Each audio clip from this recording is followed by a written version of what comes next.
आज डीजीएमओच्या बैठकीत भारत पीओके संदर्भात चर्चा करणार। पाकव्याप्त काश्मीर परत देत पाकनं दहशतवाद्यांना ताब्यात घ्यावं, भारताची भूमिका। भारतीय नौदल अजूनही समुद्रात तैनात, शत्रूच्या कृतीला उत्तर देण्यासाठी नौदल पूर्णपणे सज्ज। नौदलाची जहाजं, पाणबुड्या, लढाऊ विमानं समुद्रात तैनात। दहशतवादाचा खात्मा करणं ऑपरेशन सिंदूरचं लक्ष्य। 7 मे रोजी भारतानं 9 दहशतवादी तळ नष्ट केली। यात पाकिस्तानातील 100हून अधिक दहशतवादी मारले, भारतीय लष्कराची माहिती। बहावलपूर आणि मुरिदके आमच्या निशाण्यावर होते। कसाबनं प्रशिक्षण घेतलेला तळ नष्ट करत 3 मोठ्या दहशतवाद्यांचा खात्मा, भारतीय सैन्याने सांगितली ऑपरेशन सिंदूरची कामगिरी।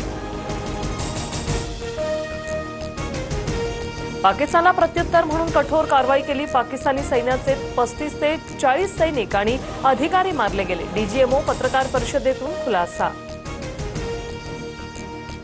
सीमा आणि नियंत्रण रेषेवर पाकिस्तानी सैन्याने केलेल्या गोळीबारात 5 भारतीय जवान शहीद। पाककडून वारंवार शस्त्रसंधीचं उल्लंघन झालं, भारतीय लष्कराची माहिती। पंजाबच्या गुरुदासपूरमधील शाळा आजही बंद राहणार। पाकिस्तानच्या ड्रोन हल्ल्यानंतर पंजाब प्रशासनाचा निर्णय। पाकिस्तानकडून हल्ल्याच्या प्रयत्नानंतर सीमेलगतच्या भागातील परिस्थिती आता हळूहळू पूर्वपदावर। जम्मू काश्मीर, पंजाबसह राजस्थान सीमेवरील जनजीवन हळूहळू पूर्वपदावर।